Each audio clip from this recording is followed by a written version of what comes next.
Started, but I just wanted to welcome everybody again to the virtual opening of Quinn A. Hunter's beautiful exhibition, I Hear You Now, I See You Then. My name is Connie. I'm the gallery director of Praxis Fiber Workshop. We're a community fiber studio that's artist run, and we're based in Cleveland, Ohio, in the neighborhood of Collinwood, and we offer fiber classes, materials, resources to all who are seeking it.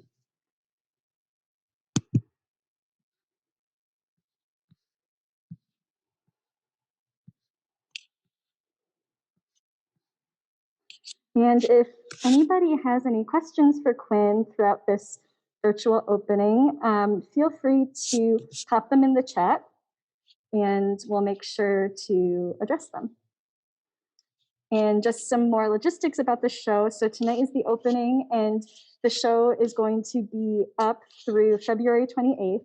Our regular gallery hours are Wednesdays and Sundays, 12 to 4 p.m. So you can walk in during those times, or you can always book an appointment at gallery@praxisfiberworkshop.org. So you can just send us an email. And this work definitely calls to be seen in person. So, okay, with that, I think we can get started. How does that sound to you, Quinn? That sounds great. Okay, wonderful. Well, let me just walk over to my...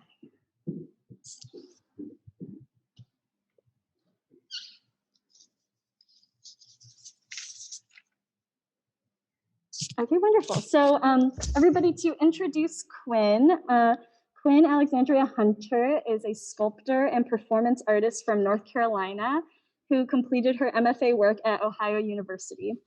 She works primarily with hair and the African-American female body as material. Quinn is interested in the erasure of history from spaces and how the contemporary uses of space impacts the way we as a culture see the past. Her work negotiates between the self and the world. Can you hear me okay? Here. Hunter's practice is contending with the false narratives of a romanticized past and interrupting them by laying a truth next to them.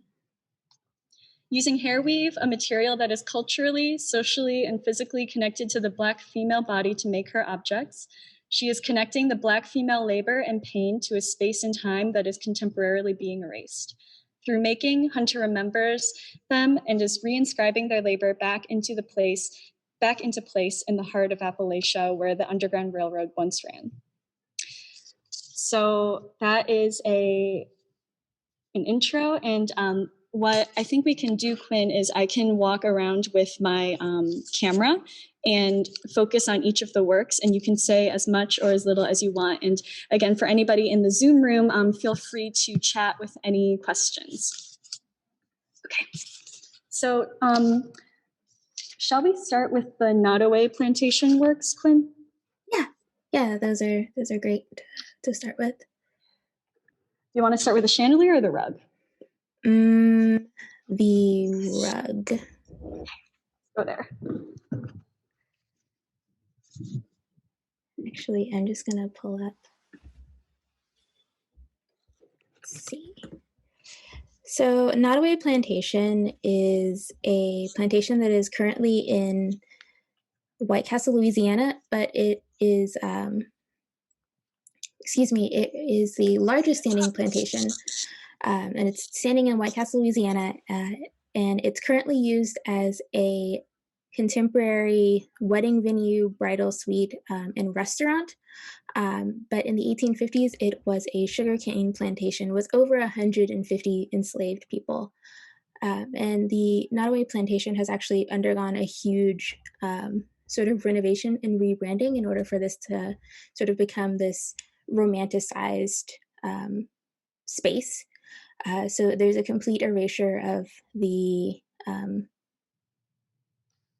bodies and enslaved bodies that were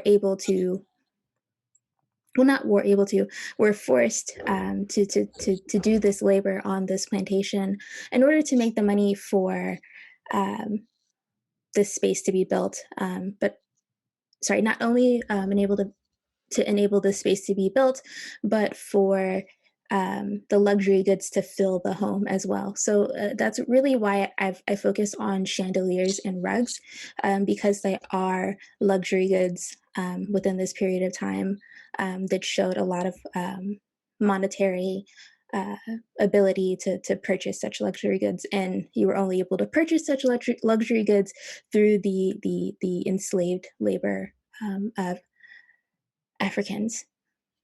And so this particular rug is sized to the entryway at Nottoway Plantation in White Castle, Louisiana. And the motif on it is actually growing sugarcane. So it's uh, Connie's moving towards the bottom now.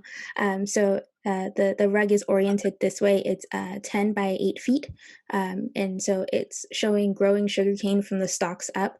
And then it's surrounded by sugarcane leaves. And then along the side, those sort of golden shapes are sickles that were especially made for the cutting of sugarcane. How close we can get. I wish you could all touch this. Do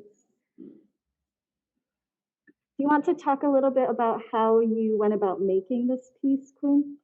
Sure. So all of the pieces in the exhibition are made with African American hair weave and bits of my own hair uh, as well. And so the hair weave in itself is pulled into what is called a latch hook canvas. And I use latch hook just as a method for sort of containing the hair.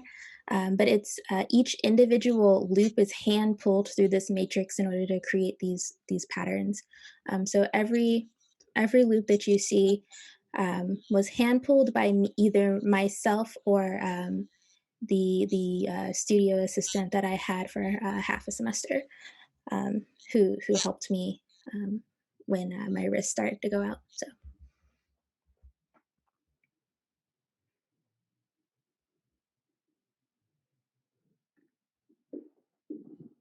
Thanks, Quinn. And moving to the chandelier that accompanies the rug.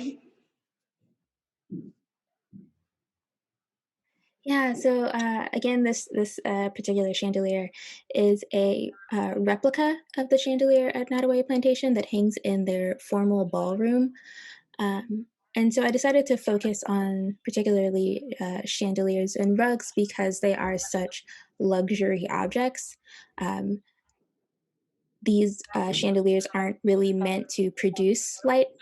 They are really about sort of status and ambiance to create this space. And so using that as a backbone, really talking about the excess that existed in these particular spaces. And that it just wasn't a means of survival, but it was a continuous, drawn out lifestyle. And it also, when you visit these spaces today, it really colors the way that you look back, particularly at the antebellum South.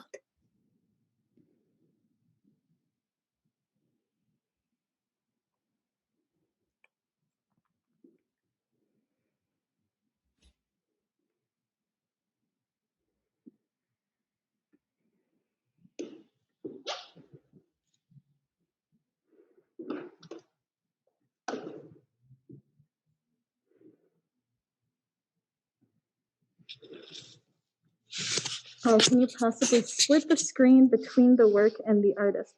I think that might be something that you can do on the user side on Zoom. Is that right? How can we achieve that?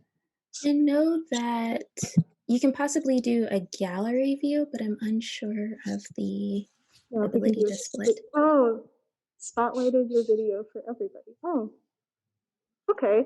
Does that work? The camera isn't the highest quality. Shall we move to the Magnolia works, Quinn? Yes. So right. Magnolia Plantation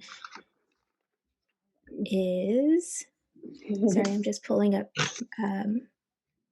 my notes. So Magnolia Plantation and Gardens is a actually one of the oldest plantations still standing within the United States. So it's over 300 years old. It saw the Revolutionary War as well as the Civil War. And it was, it, sorry, not was, it is in Charleston, South Carolina. And so this particular rug depicts growing rice paddies as well as surrounded by sort of piles of like finished bleached white rice. Um, and so as of today, it's used as a museum and tourist attraction in, Charleston, South Carolina. But in the 1850s, it was a rice plantation that enslaved 45 people. And so, um, again, the rug itself is sized to the dining room table size within the Magnolia Plantation and Gardens. And then it's surrounded by piles of rice as well as rice leaves, the leaves of the plant. And then sort of these, the outer edge border is just sort of these really small, or sorry, not small, but enlarged grains of rice.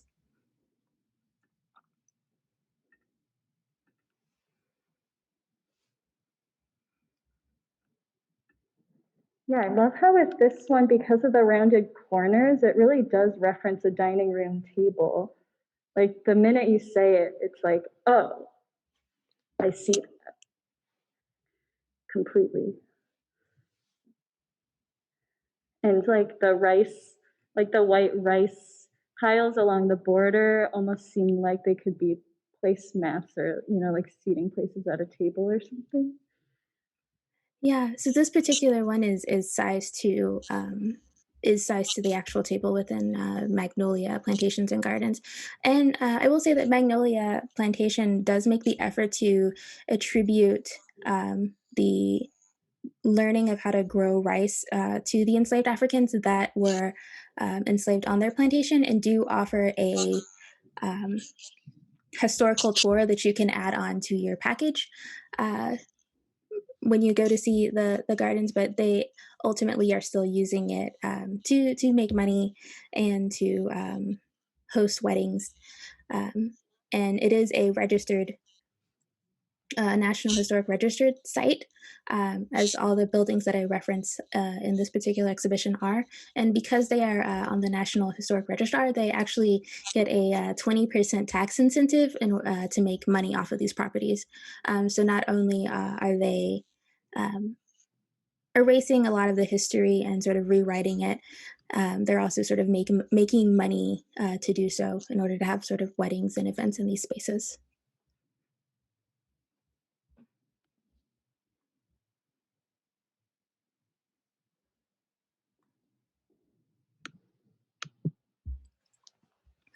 And all of the records are actually public records, so anyone can go and look at the actual forms that were filled out. Most of the forms for the National Register of Historic Places for plantations were filled out in the 70s and 80s.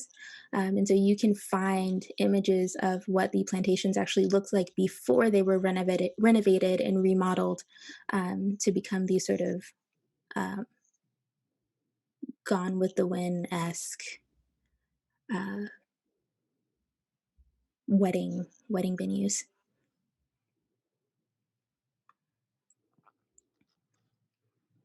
And then this particular chandelier is also referencing Magnolia Plantations and Gardens. And the chandelier isn't original to the house, it's actually original to the um, barn that they've built outside. It was a late addition to the property, but they have converted that into a wedding space as well.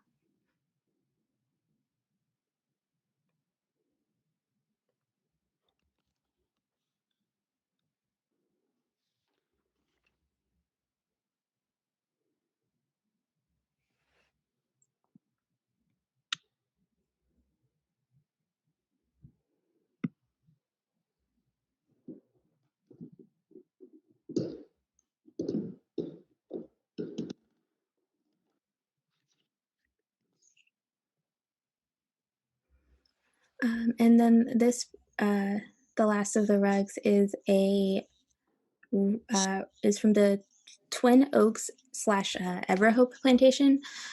So this particular chandelier and rug set represents references Twin Oaks slash Everhope plantation in I think I can't pronounce the city. I want to say it's Etowah, Alabama. And the rug itself depicts growing cotton. So Twin Oaks Plantation is actually a Greek revival plantation, and it's sort of self-described as big, bold, and beautiful. And it's used contemporarily as a bed and breakfast, as well as a wedding venue. But in the 1850s, it was a cotton plantation that enslaved 27 people. And I'm using the 1850s as a marker because it is the last census record before the Civil War that I was able to um, find consistently. So the sort of last marker before enslaved were declared free, because a lot of the census declared the enslaved as property, but they were still counted as well. And so this particular rug references a hallway within this plantation that connected the upstairs bedrooms. So again, where these fibers would have been found most often, these cotton fibers. So it's really directional. Where Connie is standing is the bottom of the rug, and it depicts these sort of popping cotton bulbs. Is there any effort to educate potential writers? So what becomes really interesting is that a lot of these places know exactly what they're doing when they registered in the historic register of when they registered to be in the the register of historic places. They acknowledged that they were in plantations that enslaved people, and were part of this history, and they're consciously erasing that history as much as possible because people generally don't want to get married in the same place that so many people sort of lived and died in this horrible, abusive way. And so there are sort of grassroots efforts to educate people about this practice, but many of the plantations themselves don't want this to come sort of to light because it would affect their business. And there are plenty of plantations out there that do put this history up front, and they don't allow weddings to happen on their property for that particular reason.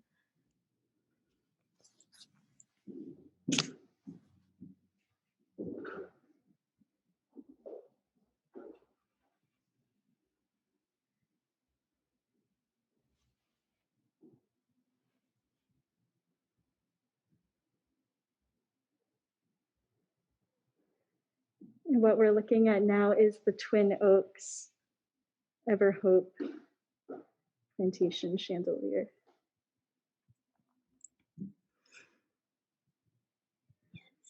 And I can't quite recall where this particular chandelier is on the property. I believe it's either in the dining room or in the entryway, but it's been a while since I've looked at the floor plans.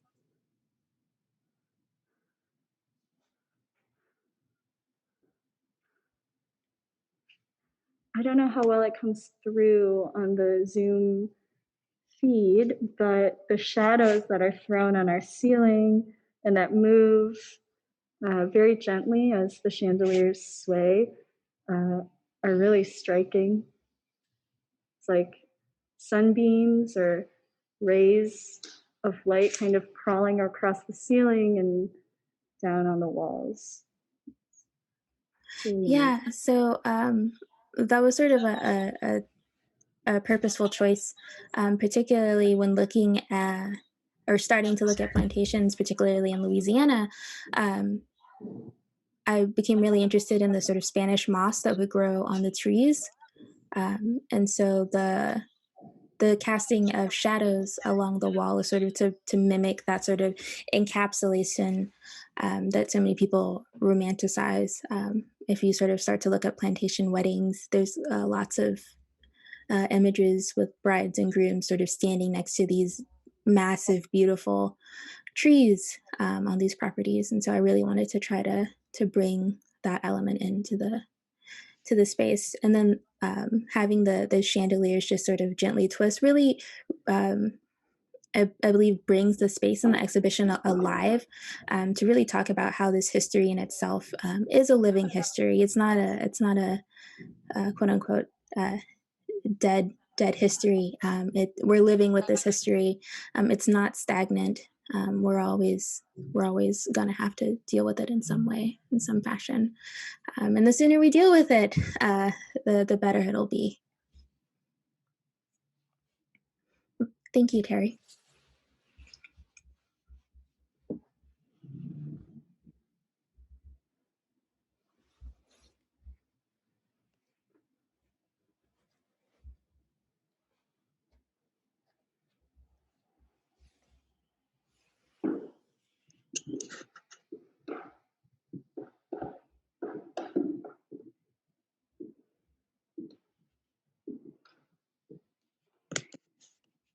Quinn, a question from me. Do you find that this work, how is this work that you made a year or 2 years ago, how is it showing up or emerging in your current work or ideas that are in progress now?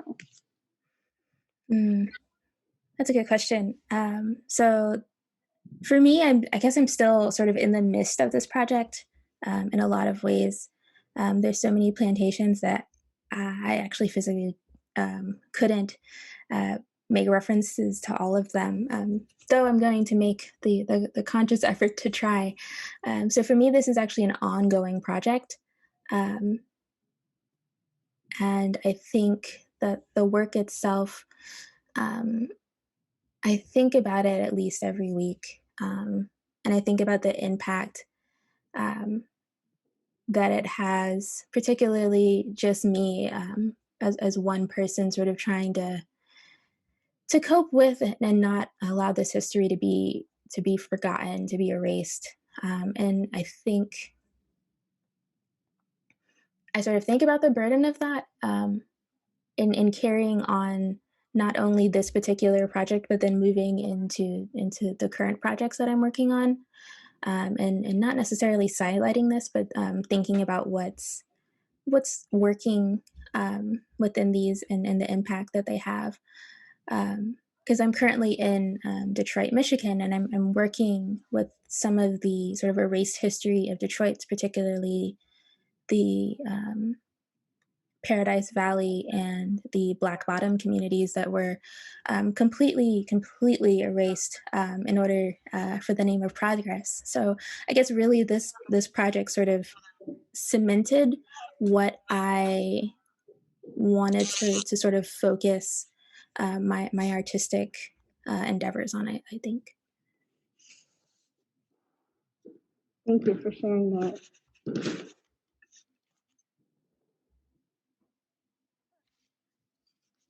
And the way that you inscribe your body in each piece by having bits of your hair and of course in the extreme amount of labor that goes into each piece, you've also in other projects as well as this one had a performative element, and there isn't an explicit performative element right now in this show, but I was wondering if you could talk a little bit more about that, just the layers of inscription of your body into this work. Yeah. Oh,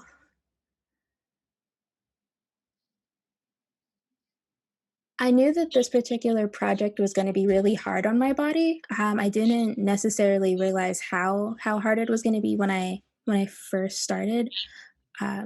So again, if you could zoom in a little bit, each of those individual loops were pulled by hand.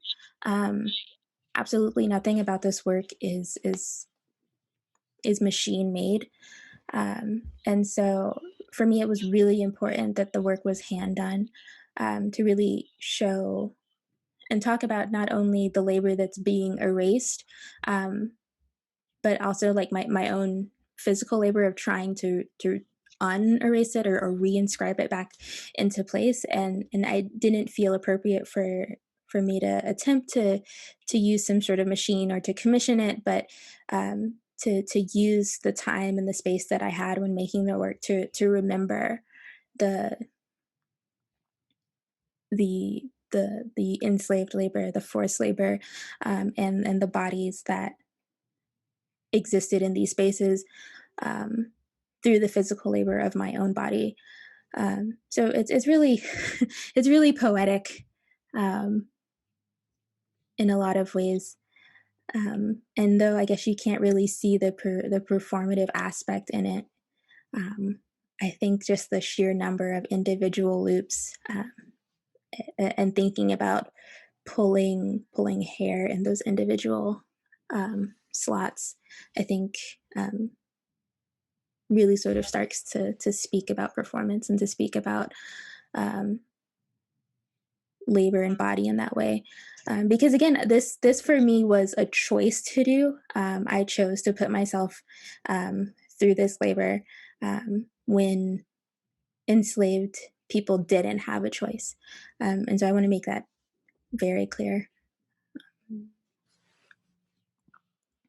That process of remembering and of activating memory being one that's physical, like it's not just cerebral, it's not like the thought comes or the memory comes in your head.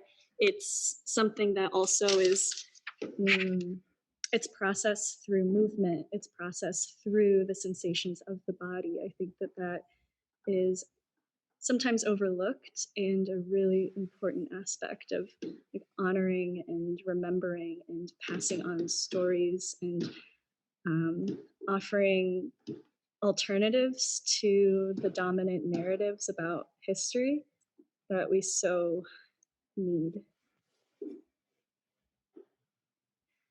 And also like offering, yeah, your labor and your body through like the viewer being able to see each loop.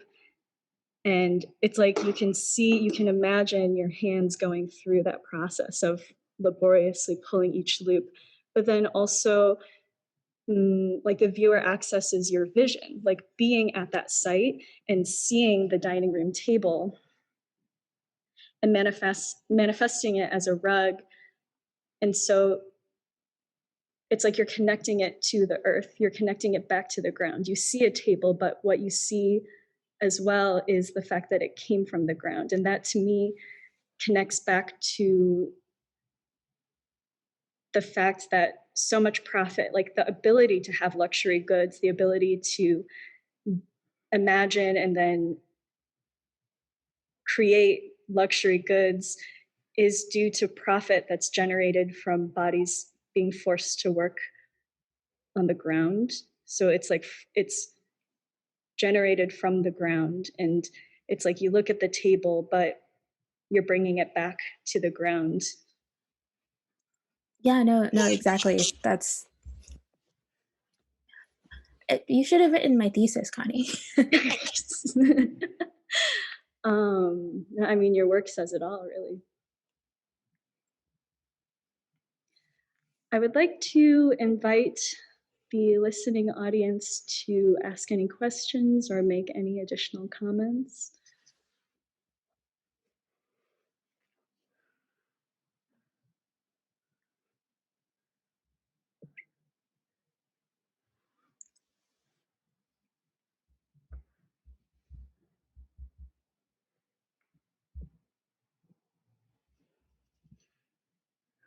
And I would also insist that if anybody is in our neighborhood or, you know, local, relatively speaking, that you do come and see this show. We offer private appointments and we can arrange a time so that you can experience this work in person, especially if you're seeking some form of connection, if it's not, like face-to-face group person interaction. I think interacting with this work is equivalent to interacting with such liveliness and such weight. It is really moving. So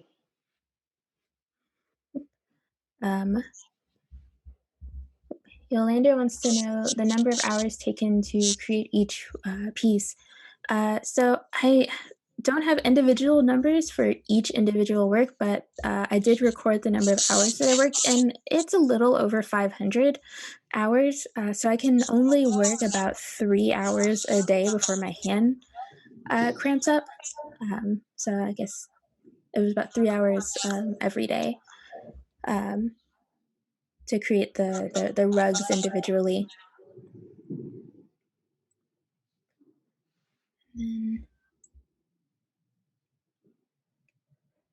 And then Allison asked, do you find connections between historical forced labor and modern forced labor throughout the world, especially considering fast fashion and the textile industry?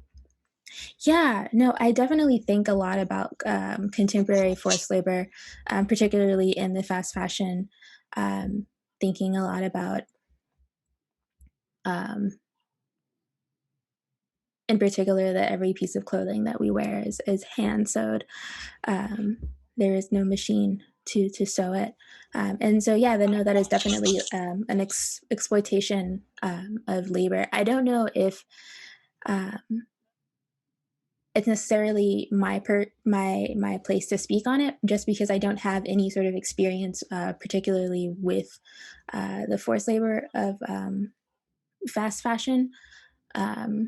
I do have a particular connection to the historical plantation labor, as I actually went to a plantation as a school field trip, and was sort of given this false history. And so I do think a lot about it, and I do try to be more cautious within my own consumption of thrifting when I can, mending when I can. But no, the forced labor is still happening. There's by no means an international abolition of slavery. It's just really been not marketed, sort of rebranded as something else. Particularly when you start to think about the prison industry and the forced labor that's happening there. Even though they are paid, it's pennies. And so there's a lot of forced labor that's particularly happening now. And I've chosen to work on the historic, not necessarily because it's easier to understand or easier to pick apart, but because I believe that history really impacts the way that we move forward, and we can't really move forward until we really understand the history that we come from, and that there is such a blatant contemporary erasure that really started with Gone with the Wind. Though that's a whole nother topic that I'm attempting to combat against. Actually, a couple of months ago, Pinterest and the Knot.com got rid of their plantation wedding advertisements and sections. So there's definitely some headway that's being made, and it would be great if this work could really just become obsolete. That would be great. So yeah. Thank you for your question.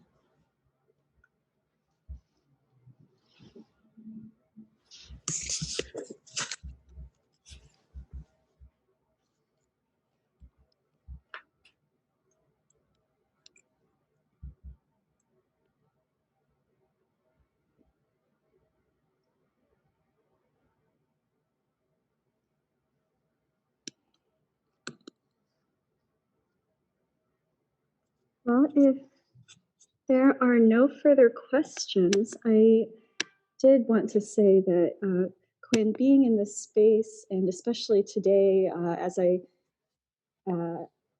just adjusted all of the spotlights and worked on the lighting of the space to get this like ambient semi-darkness in the space. It was a very meditative experience, and I just wanted to really thank you for that, and to thank you for sharing so much about your work, your ideas, the way that you came to making these works, and for being so open with us, and also for driving all this way to drop the works off here and for entrusting us here at Praxis with them. I feel really lucky to be working with you and learning from you. And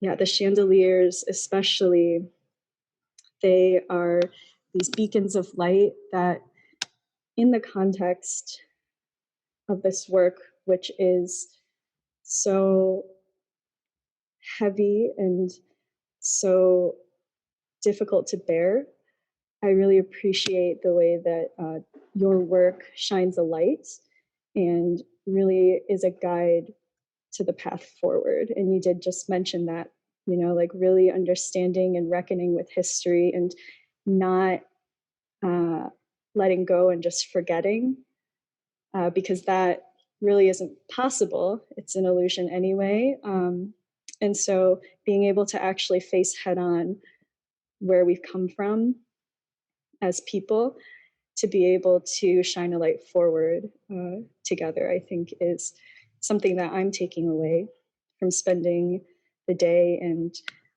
the past week or so with your work. And so thank you. And if there are any further thoughts, feel free to put them in the chat. Otherwise, one more time here, I'll write this down actually. Gallery at praxisfiberworkshop.com. Book an appointment, or sorry, not .com, .org. And otherwise, our regular viewing hours are Wednesdays and Sundays, 12 to 4, and you can come see us anytime. We are a community of fiber artists, so you will see us working on the loom, dyeing yarn. Some people occasionally get into latch hooking, but not too often, I would say, as it is incredibly time consuming. Even in the realm of fiber work, which is already a very time consuming area to be working in. But yes, anyhow, come, and you can always call or visit our website if you have questions or want to take a class. And Quinn, do you have any closing thoughts before we end the call? I want to thank everyone for joining us. I want to thank you, Connie, for reaching out to me. I love that I finally get to show this work. It was actually supposed to be shown last March, but of course, COVID happened, so we weren't able to present the work. So this is the first time that the work is being sort of offered for public viewing. So I'm really, really excited and really grateful for everyone that was able to come today. And if you see someone or know someone that's planning a plantation wedding, tell them not to. Point them my way. Yes, heard loud and clear. Okay, well, everybody, thank you again for spending this time with us, and hope you have a lovely evening and stay safe and healthy, you and all of your loved ones, and see you soon.